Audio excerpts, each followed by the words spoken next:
दो टर्म आते हैं पॉवर्टी को लेकर के। एक टर्म्स है आपका सोशल एक्सक्लूज़न।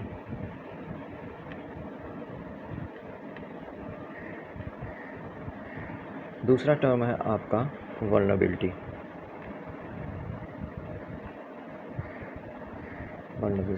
जहाँ पे पॉवर्टी देखी जाती है ना, वहाँ पे ये दो टर्म्स कहीं ना कहीं ऑटोमेटिकली आ जाते हैं, या फिर पॉवर्टी के अंदर ये वर्ड्स आपको बार बार देखने को मिलते हैं।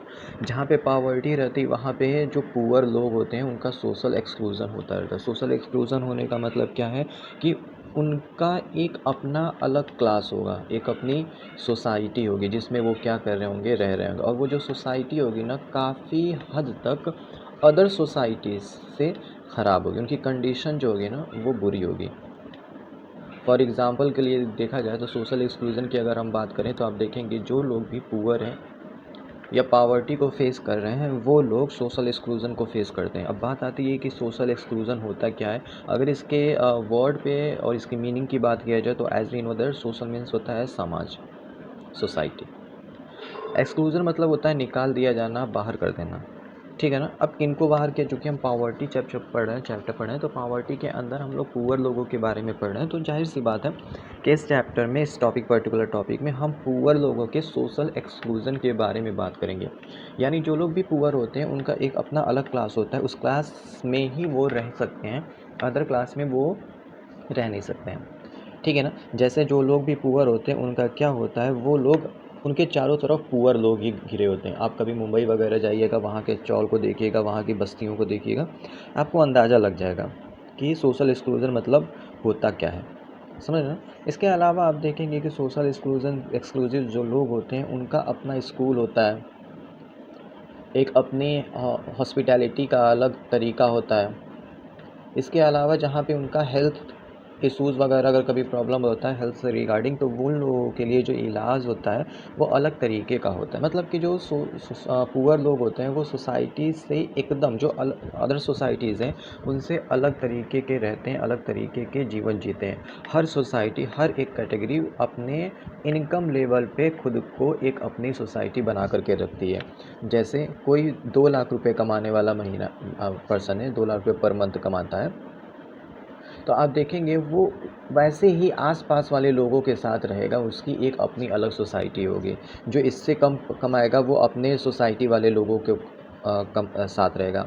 इनके हेल्थ की फैसिलिटीज़ अलग होती है, इनके एजुकेशन की फैसिलिटीज़ अलग होती है, इवन इनके फूड और बेवरेजेस की फैसिलिटीज़ अलग होती है। मतलब कि पैसे को लेकर के सोसाइटी के अंदर एक तरीके के हर एक कैटेगरी का एक एक्सक्लूज़न बन जाता है, और हर एक सोसाइटी दूसरे वाले से एक्सक्लूसिव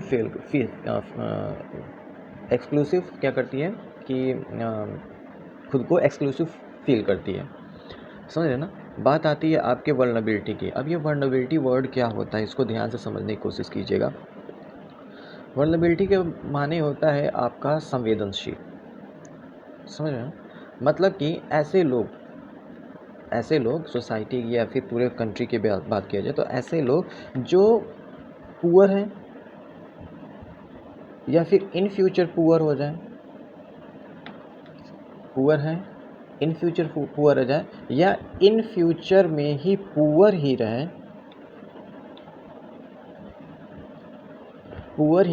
तो इन लोगों को क्या बोला जाता है, वल्नरेबल, ठीक है ना। फिर से सुनिएगा, वल्नरेबिलिटी का अगर सिंपल डिफिनीशन बात किया जाए तो ये ऐसे लोग होते हैं जो आज भी पुअर हैं, हो सकता है आने वाले समय में भी पुअर रहें, या फिर आज ठीक ठाक हैं, इन फ्यूचर आकर के वो पुअर हो जाएं। ऐसे लोगों को वल्नरेबल बोला जाता है। वल्नरेबिलिटी वो उस कैटेगरी से बिलोंग करते हैं, ठीक है ना। इसका अगर सिंपल डिफिनीशन की बात किया जाए तो इसकी सिंपल डिफिनीशन ये होती है कि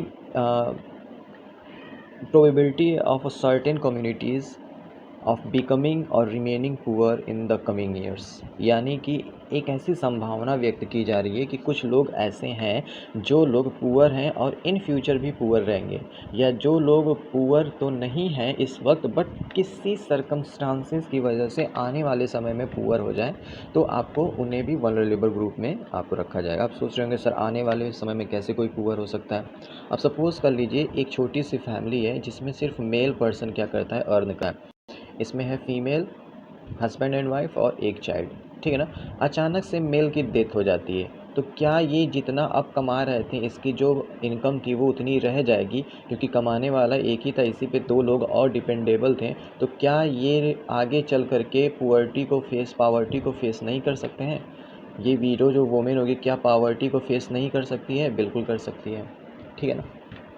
वल्नरेबल मतलब कि बहुत सारे ऐसे सोशल ग्रुप्स होते हैं जो शुरू से गरीब हैं, ठीक है ना। जैसे ट्राइबल्स ग्रुप्स होते हैं, जैसे बहुत सारे खास करके एससी और एसटी वाले जो ग्रुप्स होते हैं, वो लोग आपके शुरू से गरीब हैं। अब थोड़ा सा उनकी कंडीशन, मतलब अगर देखी जाए ओवरऑल तो बहुत ज़्यादा कंडीशन अच्छी नहीं हुई है, लेकिन कुछ लोगों की कंडीशन अच्छी हुई है, ठीक है ना, जो एससी कम्युनिटी से बिलोंग करते हैं, जब से हम लोगों का ग्लोबलाइजेशन हो गया है, ठीक है ना। तो बात हो रही थी आपके वल्नरेबिलिटी की। दोनों सेंटेंस समझ में, ये आपको कभी ना कभी कहीं ना कहीं पे ये सेंटेंस आपको देखने को मिलेंगे। अब बात करते हैं हम लोग पावर्टी लाइन की। पावर्टी लाइन क्या होता है? पावर्टी लाइन गवर्नमेंट क्या करती है, एक क्राइटेरिया बना देती है। क्राइटेरिया क्या बनाती है कि ऐसा है, ये एक लाइन है, इस लाइन के ऊपर जो भी रहेगा वो क्या कहेगा, गरीब नहीं कहलाएगा, और जो भी इस लाइन के नीचे रहेगा वो गरीब कहलाएगा। फॉर एग्ज़ाम्पल के लिए सपोज़ कर लीजिए, गवर्नमेंट ने कह दिया है कि, एग्ज़ाम्पल बोल रहा हूँ, जो भी 2,000 रुपये पर मंथ कमाएगा वो क्या होगा, वो गरीब नहीं होगा। 2,000 रुपये अगर आप कमा रहे हो तो गरीब नहीं होगा। ये एग्ज़ाम्पल के थ्रू बता रहा हूँ। तो उस 2,000 को अगर एक लाइन एज्यूम कर लिया जाए कि ये एक लाइन है 2,000। अब 2,000 से कम जो भी कमाएगा वो इस लाइन से नीचे रहेगा,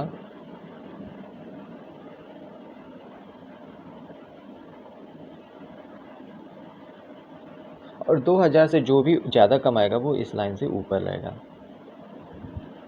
a line which define the poverty या head count ratio is known as poverty line, ठीक है ना। सरकार क्या करती है, सरकार देखिए कितनी ज़्यादा चालाक है। देखिए जितने ज़्यादा लोग गरीब रहेंगे किसी देश में, तो सरकार का खर्चा उतना ज़्यादा बढ़ जाता है।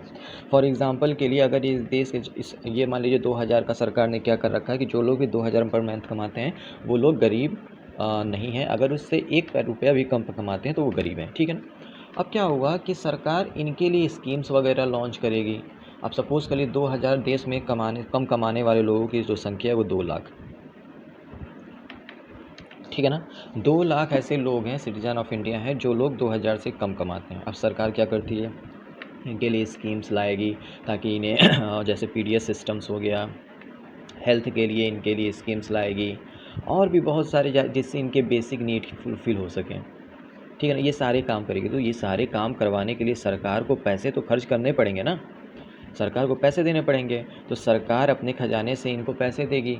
जो पैसे अदर काम में यूटिलाइज हो सकते थे, अब वो इनके लिए हो रहे हैं। तो सरकार क्या करती है, ये जो पावर्टी लाइन है ना, मतलब देश से गरीबों को नहीं कम करती है, वो लाइन को ही ख़त्म करती है, जिससे गरीबी तो नहीं ख़त्म होती है, गरीबों को ही ख़त्म कर दिया जाता है। फिर से सुनिएगा, मैं आपसे बोल रहा हूँ, ये 2,000 रुपये आपका डिफ़ाइन किया गया है कि इससे कम जो भी कमाएगा वो पुअर कहलाएगा, ठीक है ना। लेकिन सरकार क्या करती है, इस लाइन को लोग जो हैं उनको न हटा करके इसी लाइन को नीचे और खिसका देती है।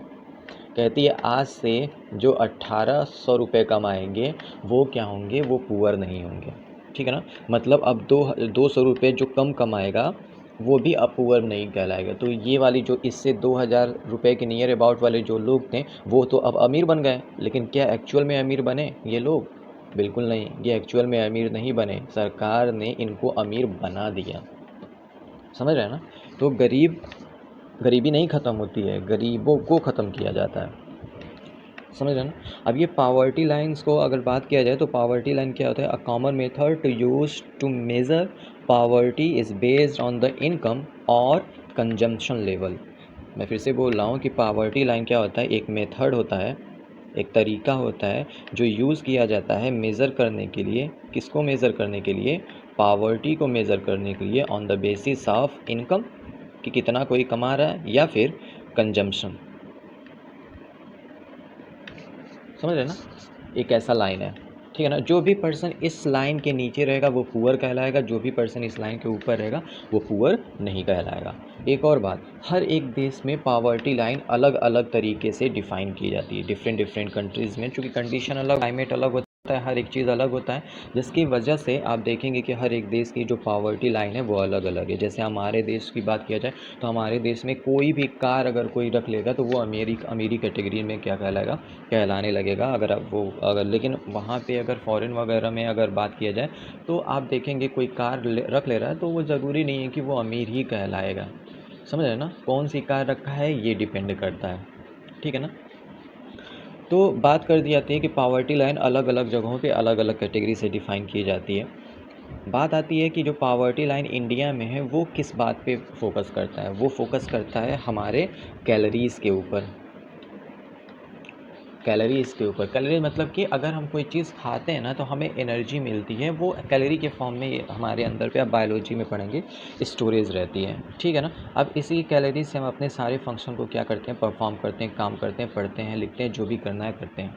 यानी जितना अच्छा, जितनी उम्दा, जितना बेहतरीन किस्म का आप खाना खाएंगे उतनी ही ज़्यादा आपको कैलोरीज मिलेगी, एनर्जी मिलेगी और बाद में उसको लॉन्ग पीरियड टाइम तक आप सस्टेन कर पाएंगे, ठीक है ना। तो बात किया जाता है कि हमारे इंडिया में जो आपके पर्सन्स हैं, जो पुअर काउंट किए जाते हैं वो किस बेसिस पे किए जा रहे हैं, अभी प्रेजेंट जो सिनेरियो है वो कैलोरीज बेसिस पे, कि कौन कितना बेहतरीन तरीके से खाना खा रहा है।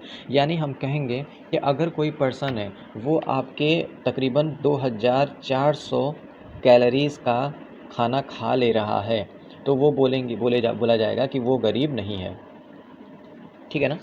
अगर कोई पर्सन इतना खाना उसको मिल जा रहा है कि जिससे उसकी 2400 कैलोरीज की जो रिक्वायरमेंट है वो फुलफ़िल हो जा रही है तो उस पर्सन को बोला जाएगा कि वो पर्सन क्या है कि गरीब नहीं है, क्योंकि वो अपनी एक दिन की कैलोरीज़ को क्या कर ले रहा है, गेन कर ले रहा है। समझ रहे हैं ना।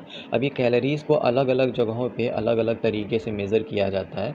क्यों? क्योंकि सबकी कैपेसिटी अलग होती है काम करने की। काम करने की कैपेसिटी मतलब अब जो गाँवों में रहने वाले लोग हैं उनको काम करने की जो कैपेसिटी होगी वो अलग होगी। जो शहरों में काम करने वाले लोग हैं उनके काम करने की कैपेसिटी अलग होगी।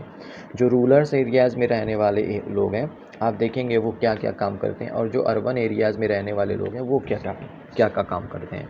रूरल एरियाज़ में जो लोग रहने वाले हैं वो जाहिर सी बात है क्या काम करेंगे, वो लोग बोरी उठाएंगे, एग्रीकल्चर परफॉर्म करेंगे, ठीक है ना। मतलब मेहनत वाला काम करेंगे जिससे जाहिर सी बात है उनको ज़्यादा कैलोरी की ज़रूरत पड़ेगी as compare to the urban areas. Urban area में लोग ज़्यादातर जो काम करते हैं वो लोग कहाँ करते हैं, ऑफिस में काम करते हैं, एसी के अंदर बैठ करके काम करते हैं। मतलब ज़्यादा लोगों की बात कर रहा हूँ, सबकी बात नहीं कर रहा हूँ। तो जाहिर सी बात है कि उन्हें मेहनत वाला काम नहीं, तो माइंड थोड़ा, जाहिर सी बात है माइंड वर्क करता है, लेकिन कंपैरिजन टू इन वाले लोगों के इनको थोड़ा सा कम कैलोरीज़ की ज़रूरत पड़ती है। तो इसी वजह से बताया जाता है कि इंडिया में जो एक गांव में रहने वाला पर्सन है उसको एक दिन में एवरेज 2400 कैलोरीज़ की ज़रूरत पड़ती है, ठीक है ना। वहीं शहरों की बात किया जाए तो 2100 कैलोरीज़ की ज़रूरत पड़ती है, ठीक है ना। अब 2400 कैलोरीज़ है, मतलब खाने की बात कर रहा है, मतलब जो भी खाना खाए और उसमें क्या करना चाहिए, जब पूरा आपका पेट भर जाए तो आपको इतनी कैलोरीज़ एनर्जी मिलनी चाहिए। अब इस एनर्जी को ख़रीदने के लिए, मतलब खाना को ख़रीदने के लिए गाँवों में सस्ते होते हैं और शहरों में खाना महंगा होता है। तो इसी वजह से बोला जाता है कि जो भी पर्सन जो गाँवों में रह रहा है 673 रुपये पर मंथ कमा रहा है और शहरों में 860 रुपये पर मंथ कमा रहा है। फिर से सुनिएगा, कह रहा है ये 2009-10 का डेटा है। तो 673 रुपये पर मंथ जो गाँवों में कमा रहा है वो क्या कर रहा है, अपने 2400 कैलोरीज़ को ख़रीद पा रहा है, मतलब वो गरीब नहीं है। उसी तरीके से जो शहरों में रह रहा है वो 2100 कैलोरी की ज़रूरत पड़ रही है और उस कैलोरीज़ को ख़रीदने के लिए इसे 860 रुपये की ज़रूरत पड़ रही है, और ये 860 रुपये पर मंथ अगर कोई कमा रहा है तो क्या कर रहा है, वो गरीब नहीं है। वहीं बात किया जाए कि अगर 5 लोगों की फैमिली मेम्बर्स, एक फैमिली है जिसमें 5 लोग रह रहे हैं रूरल एरियाज़ में, तो रूरल एरियाज़ में अगर 5 लोगों की फैमिली है तो उनको खाने के लिए 3165 रुपये अगर पर मंथ उनकी टोटल इनकम है पूरी फैमिली की, तो वो गरीब नहीं कहलाएंगे। वहीं शहरों में अगर 5 लोगों की फैमिली है और वो 4300 रुपये पर मंथ पूरी फैमिली मिल कर के कमा रही है, तो वो क्या है, वो आपके गरीब नहीं है। समझ रहे ना। अब ये बात आती है कि ये जो डेटा वगैरह है ये कौन करवाने का काम करता है, तो डेटा वगैरह इंडिया के अंदर NSO national sample survey organization, ये डेटा कलेक्ट करती है सरकार के लिए और ये हर 5 सालों में होता है, एवरी 5 ईयर्स में ये डेटा कलेक्ट होता है, ठीक है ना। अगर वर्ल्ड की बात किया जाए तो वर्ल्ड में इंटरनेशनली कौन आपके पावर्टी को मेज़र करने का बात काम करता है, तो वो है आपका वर्ल्ड बैंक। बहुत सारे रिपोर्ट्स वर्ल्ड बैंक के आते हैं हर साल, आपको इसे पढ़ते रहना चाहिए। और अब आप जान गए हैं तो आपको क्या करना है, आपको पावर्टी इंडेक्स हर साल आता है, उसको देखते रहिए कि कौन से देश किस लेवल पे है, कहाँ पे हमारा देश आ रहा है पावर्टी गरीबी लेवल पे, ठीक है ना। बात किया जाता है पावर्टी एस्टिमेट की। पावर्टी एस्टीमेट का मतलब क्या है, आप देखेंगे तो एक टेबल बनाया गया है सरकार के द्वारा कि हमारे वहाँ पे किस तरीके से गरीबी डे बाय डे मतलब कम होती जा रही है। जब हम अगर पिछले कई सालों की बात किया जाए तो गरीबी कम हुई है कंपैरिजन टू द उससे पिछले साल से, ठीक है ना। मैं आपको दिखाता हूँ डेटा। इस पे क्वेश्चंस बोर्ड में पूछे जाते हैं, डेटा दे करके ऐसे क्वेश्चंस आते हैं, डेटा दे करके क्वेश्चन पूछा जाता है। तो आपके बुक में ये डेटा दे रखा है, इस डेटा को देखिएगा, फिर डिस्कस द फॉलोइंग करके कुछ हेडिंग दे रखा होगा, उस पर आप थोड़ा सा गौर कीजिएगा, ठीक है ना। देखिए एनसीईआरटीज़ को अगर पढ़ना है तो जो ब्रैकेट के अंदर जो छुपी हुई चीज़ें हैं ना, उसको जब ज़्यादा ध्यान देंगे तो आपकी सोचने की जो क्षमता है, जो काबिलियत है, वो बढ़ जाएगी, ठीक है ना। चलिए, सिर्फ पढ़ाई इस वजह से नहीं किया जाता, मैं बार बार कहता हूँ कि आपको पढ़ के पास होना है, आपको उसको लाइफ में इम्प्लीमेंट करना है। चलिए अब डेटा देखते हैं। ये एक एस्टिमेट पावर्टी है जो आपका क्या बनाया गया है, पिछले कई सालों का है, जिसमें बताने की कोशिश कर रहा है कि 1973-74 के बारे में बात किया जाए तो उस समय जो हमारे वहाँ पे गरीबी थी, टोटल गरीबी, तो वो 55% थी, जिसमें से जो शहरों में रहने वाले लोग थे वो 49% थे और 56.4% जो थे वो रूरल एरियाज़ में थे। अब इस टेबल को आप ज़रा ध्यान से देखिएगा, आप देखेंगे कि आपकी जो पावर्टी है वो डे बाई डे क्या होती जा रही है, कम होती जा रही है।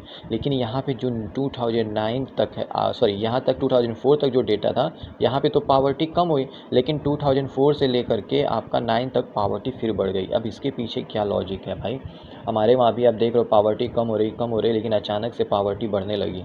क्या हम लोग फिर से गरीब होने लगे? आपके मन में सवाल आ रहा होगा, क्या हम फिर से गरीब हो रहे हैं, हम फिर से गरीबी की तरफ जा रहे हैं? तो जवाब है नहीं, हम गरीबी की तरफ नहीं जा रहे हैं।